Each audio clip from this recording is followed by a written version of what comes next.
d'étude de mouvement, anciennement nommé Animator, à SolidWorks. Dans les versions précédentes de SolidWorks, il fallait aller dans le menu Outils, Compléments et trouver ici le complément Animator, le cocher pour l'ajouter. Donc dans la version actuelle, il est déjà intégré, il suffit tout simplement d'aller dans le menu Affichage ici, si vous ne l'avez pas, comme c'est le cas chez moi ici, d'activer le Motion Manager.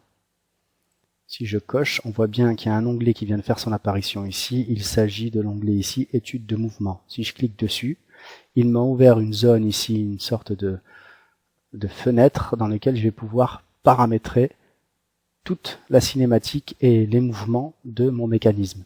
Pour rabattre ce panneau, on clique sur cette petite onglet-là, notamment il permet quand même de garder certains outils. Si on veut complètement faire disparaître, il suffit de recliquer sur l'onglet modèle qui se trouve ici. Pour les besoins de ce tutoriel, j'ai ouvert un fichier d'assemblage qui s'appelle Target, donc vous le trouverez en téléchargement ou directement dans le répertoire concerné à la racine de votre DVD. Le complément Animator étude de mouvement ici va vous permettre d'obtenir en fait des simulations graphiques de la cinématique de votre mécanisme. Vous allez pouvoir le mettre en mouvement et créer avec cela des vidéos ou des points de vue de caméra. Animator propose plusieurs types de simulations. Vous avez le mouvement de l'assemblage et simulation de mouvement. Mouvement d'assemblage, mouvement piloté par des clés ou des moteurs contraints par des contraintes d'assemblage. Donc il va vraiment tenir compte des contraintes. Simulation de mouvement, une simulation plus réaliste qui utilise les contraintes, des ressorts, une gravité et des moteurs.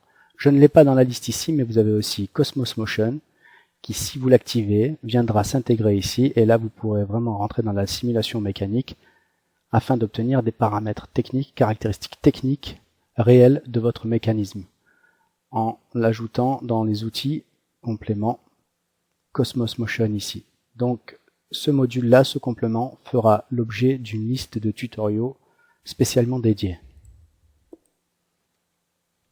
Donc de ces trois possibilités, le premier, le mouvement de l'assemblage, est celui qui demandera le moins de ressources, tandis que le dernier, Cosmos Motion, qui n'apparaît pas ici, lui prendra vraiment beaucoup de ressources et nécessitera un processeur assez puissant pour justement pouvoir gérer le travail en amont.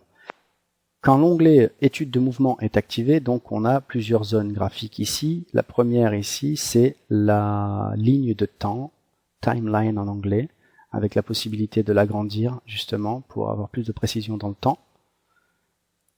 Et ici à gauche, vous allez retrouver les différents éléments de votre mécanisme ainsi que les contraintes, exactement à l'identique que dans votre arbre de construction ici. Vous retrouvez exactement les mêmes éléments. La barre d'outils de l'étude de mouvement se trouve ici en haut avec un tas de boutons, commencer par des boutons de lecture et d'arrêt de l'animation. On peut aussi, par cliquer déplacer, faire avancer ou reculer notre animation manuellement.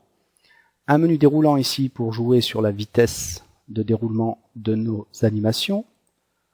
La manière de dérouler les animations, lecture continue, etc. en un seul coup.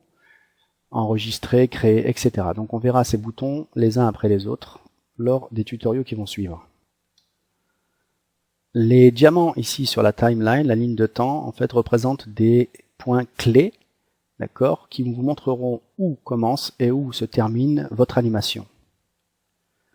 Dans l'arbre des mouvements à gauche, ici, vous avez la possibilité d'activer des menus contextuels par clic droit, par exemple en commençant par orientation et vue de caméra. Si je clique droit, vous voyez qu'on a possibilité de faire certains réglages. On verra ça plus amplement tout à l'heure.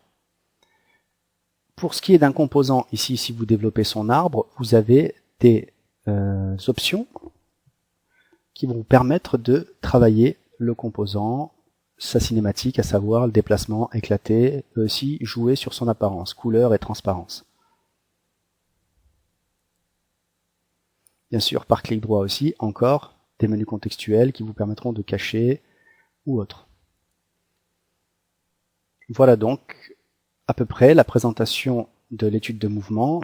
Voilà donc ceci conclut l'introduction dans ce premier tutoriel.